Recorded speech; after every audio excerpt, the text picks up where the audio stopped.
We have moved locations for the next topic, which is the Brinkley. Yeah. So we actually love our Brinkley. It's been a great first rig for us. It's been to Alaska and back. And I don't think we've had that many issues with it, do you?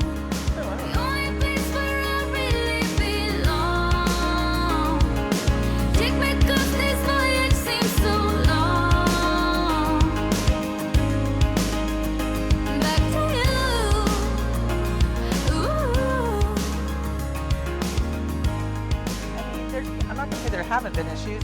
Everything's been addressed. I mean, we've built from scratch how many houses? And how many punch 3. lists did we have that going on and yada yada?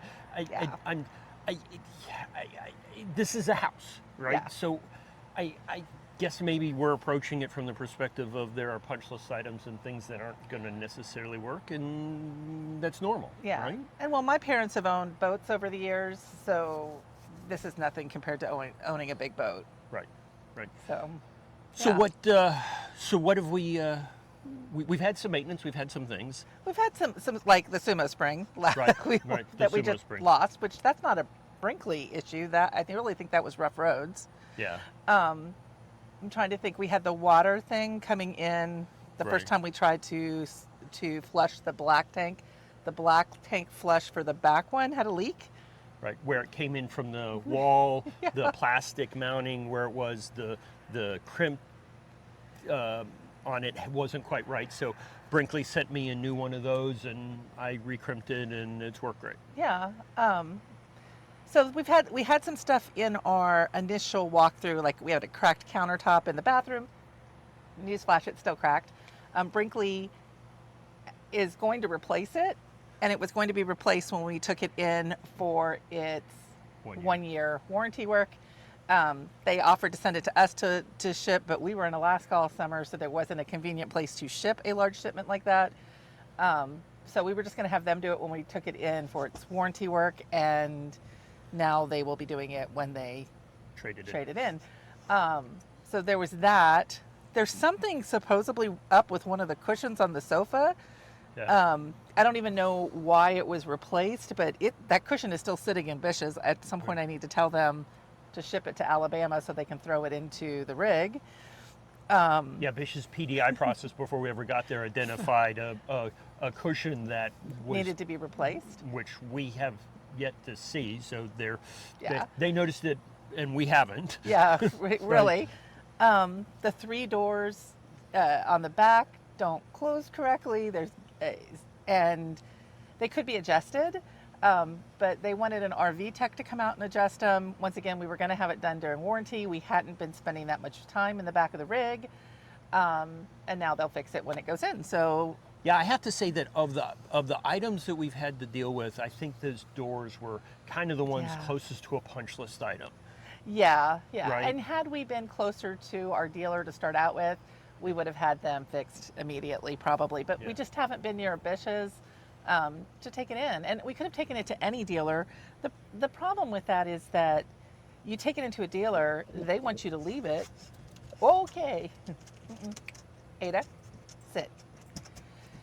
When you take it into a dealer, they want you to leave it for some unspecified amount of time to get stuff fixed. And we just don't have that time.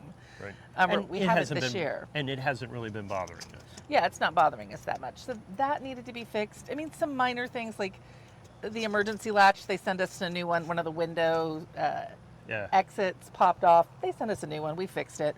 Most of the stuff, they've just sent us new ones. Oh, the door coming off. We had a compartment door coming off while we were driving. They sent us the new entire replacement door. And the graphics so that we can get the graphics to be continuous. And then the weird one is our front light's not working, and we're not really sure why. They've sent us all the stuff to redo the front lights, but to be honest, it's all going to go back in for them to address. Right. Right. But they've been really good about it, right? And it's been, hey, I think I can do this. Send me the parts, and they send me the parts, or they've been very willing to say, hey, we'll send someone out to help you with it. So Yeah. Overall, I think it's been pretty decent, and we've. Oh, the pantry. Oh, That yeah. caused a lot of stress for me because it wasn't working when we were going through customs. And the last guy was nice about it, but he said, listen, if we have to, we'll take a hatchet to your pantry. I think he was trying to joke with me. Right. I did not take it that way. So there was a lot of stress on my end on that one. Right. Yeah, that's the other item, and that's more Yeah. of a design. Oops, I think that they fixed another. Well, and the drawer under that the ladder goes in, but you figured out what was wrong with that and Yeah. fixed it. So that was we didn't put the spacers in right, and well, not us. Brinkley didn't put the spacers in right. He figured out what was wrong with the door and fixed the drawer. We Yeah. did tell Brinkley about it, and they're going to look at it on the PDI, make sure that it's installed correctly, but it's not. Yeah. It's working, right? So Yeah. yeah, I mean, all in all, when you think that we've gone 13,000 miles in this, right, in 8 months, and that's it. I mean, oh, well, there's one more thing, that the reason it has to go to Brinkley for its, yeah. So the one thing we haven't really talked about a lot is we do have sidewalk wall crack. We do have a sidewalk rack. We knew about it before we went to Alaska. Brinkley was really great about it. They told us we could take it in immediately and have it addressed.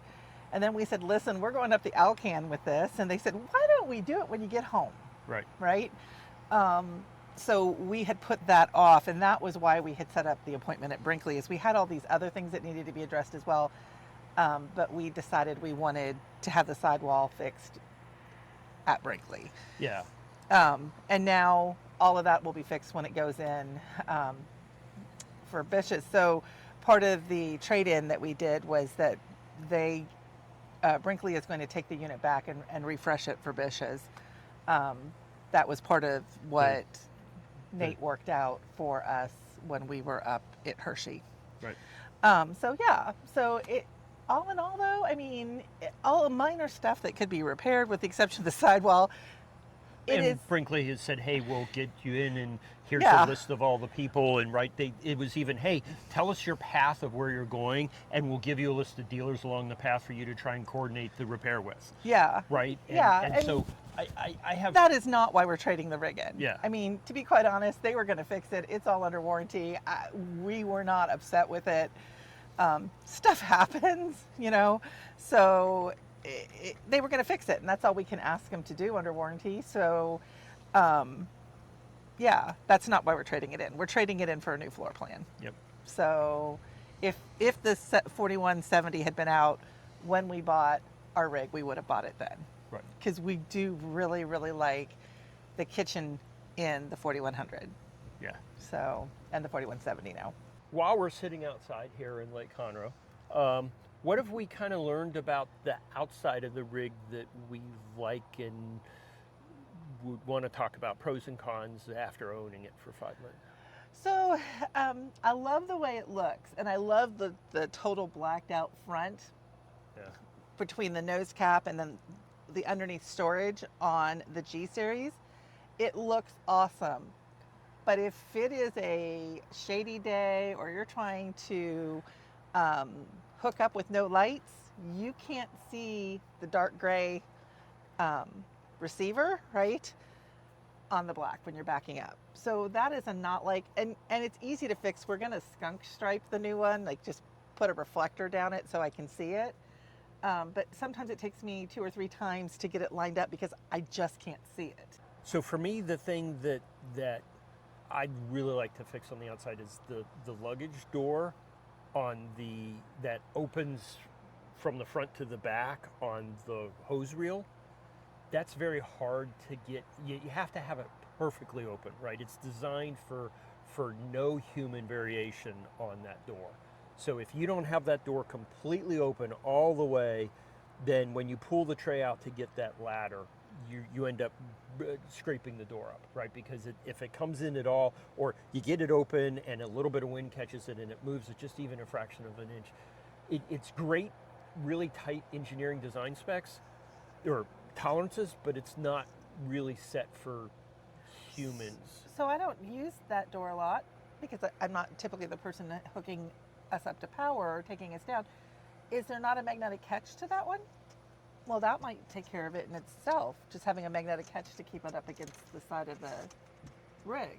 You know, that's a really good idea. Maybe we ought to suggest that. So yeah, so let's look at it and see if we think it is. If it is, then we can suggest it. I mean, because that would be easy.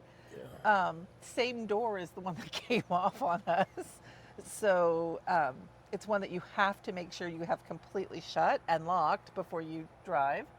And we think we did, but if it catches wind, it's just going to come back, hit the unit, and fall, right?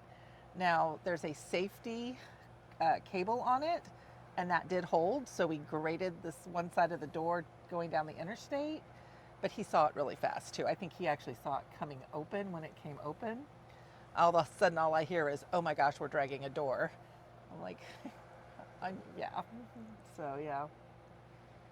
So one of the other things I have a love-hate relationship with the ladder that goes up on the roof. On one hand, it's really nice not being completely vertical. On the other hand, that ladder that's out like this and it starts bowing when you get on it makes me a little nervous because I don't understand the engineering behind it. So I'm glad not to have to go up. It's light, right? It's not directly attached to the outside, so it from an aesthetic perspective, it looks really good. But it's a little bit nerve-wracking to get up. And also, if you're getting up and down like every other day because of you're moving a lot, like we were doing in Alaska, it's really less than optimal getting that, combined with getting that door open and then the slide. So we just had a lot of problems with that one particular area, between the drawer not being right to start with, and then me having that door, and the ladder being kind of heavy. I just, that part of it, I'd love to have some rethought in, right? Other than that, right? Yeah, the whole, one of the things that I wish was different was the awnings. I wish they did have wind sensors on them. Right. Because I don't, like right now we're not using the awning for two reasons. First of which is that when we put it out, it was shading the yard next to us. But also, you have to be out here with it because it's not going to retract if it gets too windy. It's just going to fold over the top of your rig. So I do wish we had wind sensors. Yeah. But I'm sure there's a reason we don't too. So. Right. Yeah, I mean that's just a minor thing though. Right. Yeah, that one's kind of big because it does mean that you can't just put it out and like, go inside for a little bit or whatever. Cool the sides of your RV off when it's really hot out. Right. Which we would have done when we were in North Carolina, because it was, 100 degrees in August, and the shade would have been nice. Right. But we didn't put them out very often unless I was sitting right at my desk. Oh, the last thing I want to really, so it's not listed, or at least on the 3970, it wasn't listed on the spec sheet, and it was a nice surprise to find out that there was a propane quick connect port on the outside of the rig. However, it is located underneath the stairs, almost 2 feet back in that well, so that when you go to connect to it, you've got to get down on the ground, almost scoot on your butt, and then reach in, because I'm not flexible enough to duck walk down and stick my foot, and you need both hands to get in, because you got to move the quick connect back and then slide it in and pull it back out. I mean, it's great to have it, but mount it 4 inches, even just 4 or 5 inches closer to the edge of the stairway there would make such a difference being able to get to it, because the stairs, anyway, I think that's an oops, right? I hope that they fix that in the 26s. Yeah, and to be honest with you, I've gone back and watched a bunch of people's walkthroughs. Nobody has mentioned it, so I think people just aren't noticing it's there. Right. Because it's not on the spec sheet, you're not looking for it. Yeah, well, true. It's not on the spec sheet either. Right. So yeah, sorry. Oh, we just had something start up next to us, and a whole bunch of smoke went up. So I was watching. It's not next to us. It's like 6 places down from us. But he doesn't know what's going on, and I'm staring at the smoke going up over his shoulder from my perspective. Oh, and the other thing is on that quick connect, there's actually a lever you have to turn to let the gas. So in addition, you've got to get in and grab a lever and move it up and down, and it's just move it closer to the edge. Yeah. So it would be great if you were going to be stationary for a long time. Yes. Right. You're and okay if you hook it up before you take the steps down. So someone is usually kind of eager to get inside and get her girl inside. So my goal is, as soon as he gets power to this, is to get inside, get ACs on, and get Ada out of the truck. And then we continue to set up. So those steps come down almost immediately. Well, and then, typically one of us has to go to the restroom by that point. Ada can use the grass, but it's frowned on for me to use the grass. So, right. So I mean, on the outside of it, I think that's about it. I mean, we've started using the patio here in Lake Conroe and really enjoying that. Well, we've set you up an office back here too, which we had not set up in Alaska because we had people living back here. Yep. And I'm really liking having the office building. And we were getting ready to build, to take this, we actually took the sofas out of this rig, the Happy Jack sofas, and we were getting ready to put in desk when we went to Hershey and decided we were trading the rig in. So then we had to put the chairs back in, right? So the next rig pretty quickly will have desks built into the back for us. Yeah. Because we don't use the seating from the Happy Jack, and it's not comfortable as a bed. No. That lower one for any amount of time. We actually put a twin size bed on the floor when my dad's in here. Right. So. Yep. Yeah. So I think that's about it on the outside. That's about it on the outside. Do you want to move inside for a little while? Yeah, we can do that. Okay. So we have Miss Ada with us this time, the heavy breather. She's like, if everybody's on the sofa, I get to be here too. So inside the rig. Well, let's talk about this. I love the couch. I do love the couch. I am going to miss this couch. Yeah. This is a great cuddle zone for Miss Ada.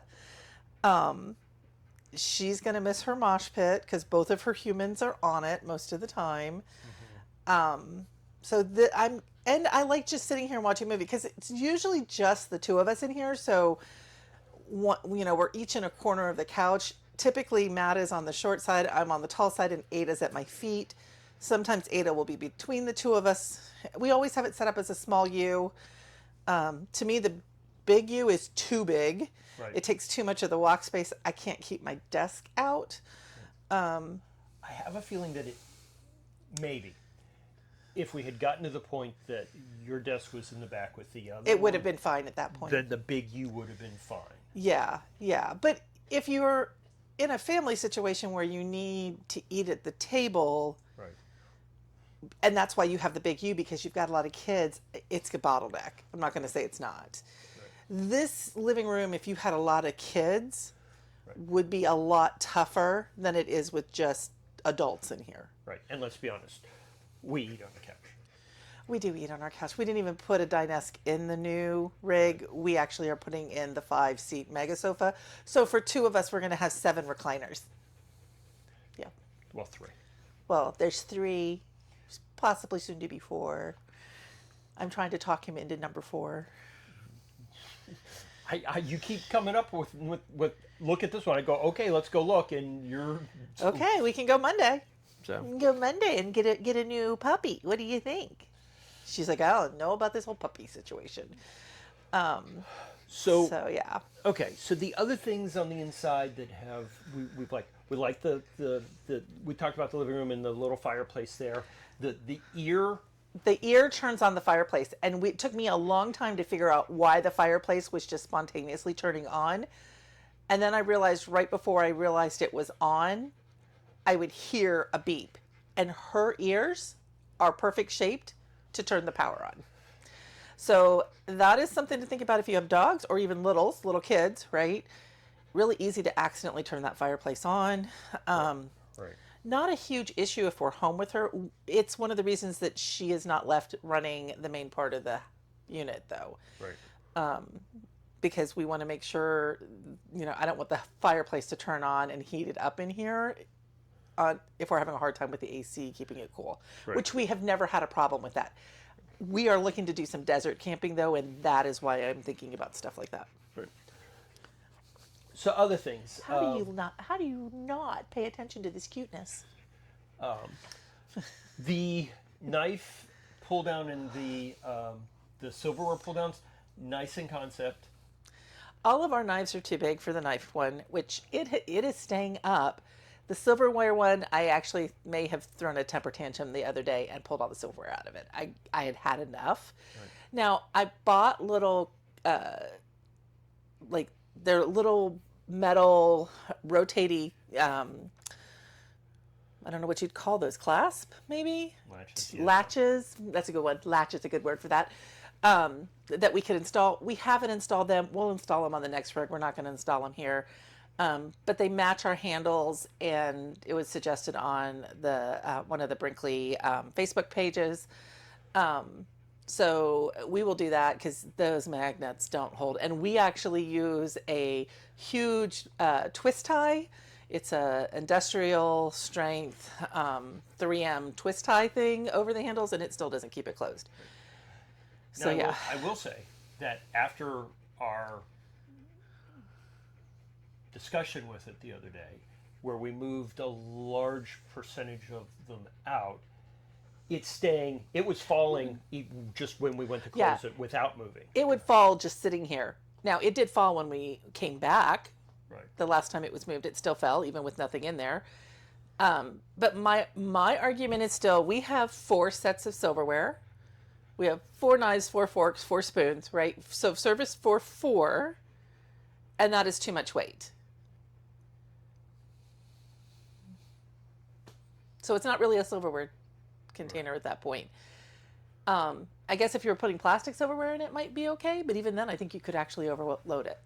Yeah. I mean, I think it looks great. I think it's aesthetically pleasing, and if we weren't moving our rig, I think it would be fine. Right. I just don't think it's super functional, and I've actually thought about putting coffee pods in it in the next rig. Yeah. Because something that doesn't weigh anything. Right.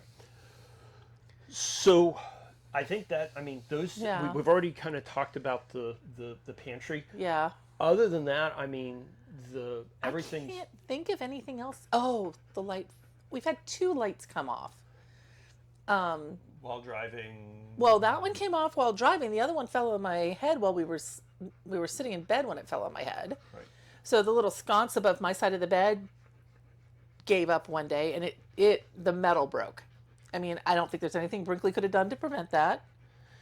It actually broke the little weld. It broke the weld. The Alcan broke the weld. Yeah, we're gonna blame that one on the Alcan.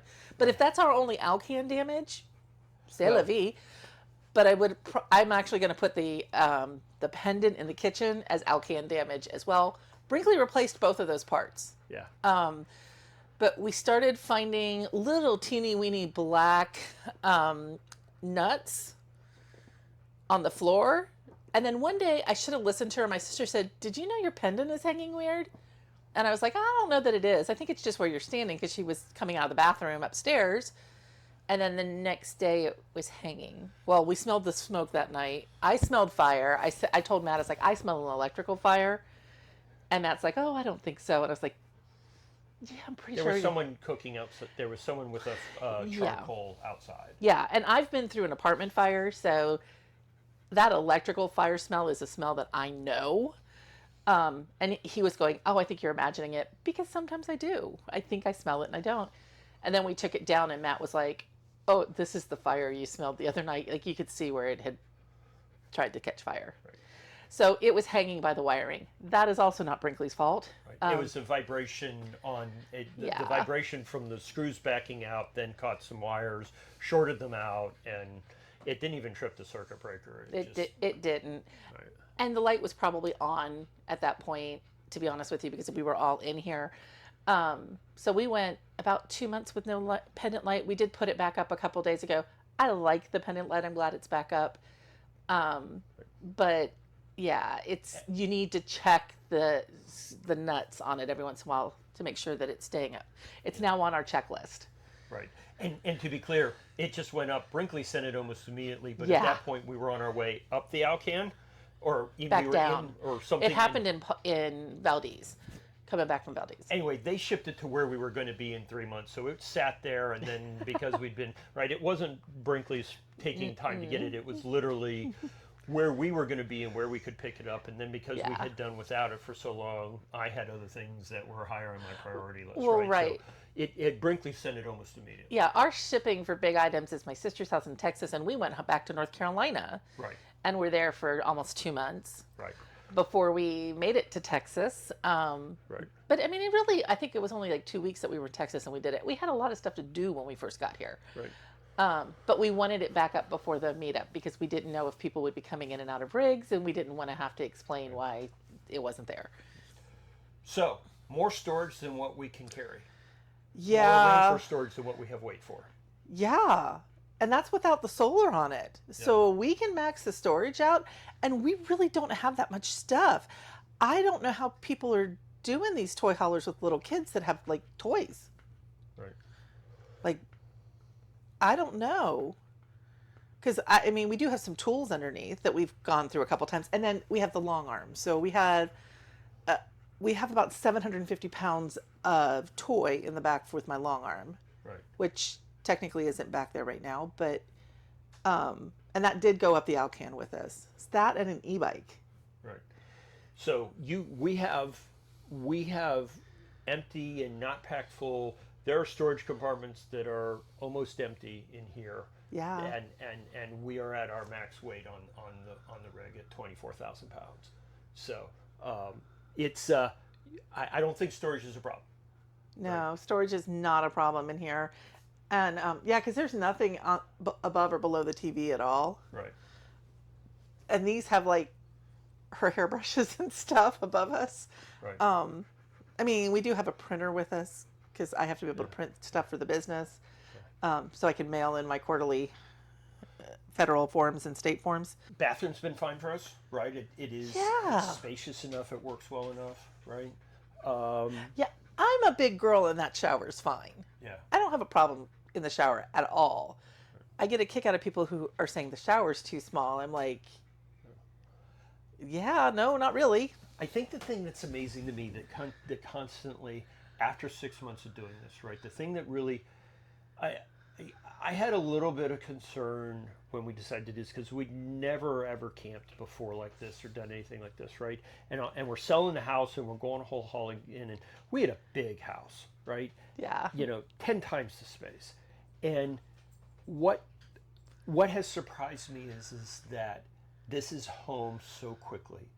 And yeah, it was a home immediately. We never moved back into the house once we picked it up. And we are doing just fine with this limited amount of space, right? And it just goes to show you, you have a living room, you have your kitchen, right? You got your bedroom, and in a lot of cases, I mean, that's what you need, right? I mean, and so maybe because we're both super introverted and we're working long hours on our jobs and we're sitting at our computer desk and then we come flop on the couch and that's it. But I'm really excited by the new rig, but I'm also super happy with what we have here and how it's worked out. Yeah, I mean, it was a really hard decision to buy the new rig because this one does work for us. Right. This is home. This is home. And I mean, we had just started decorating and putting stuff up on the walls, and now we're getting rid of it. So that was a hard decision. And it was a hard decision because we're happy with what we have. Right. And I know we're going to be happy in the new rig too. But there is a cost to us doing this upgrade. And it's one of those, is it worth it? And for us, if we're going to be living in it full time, you might as well live in what you want.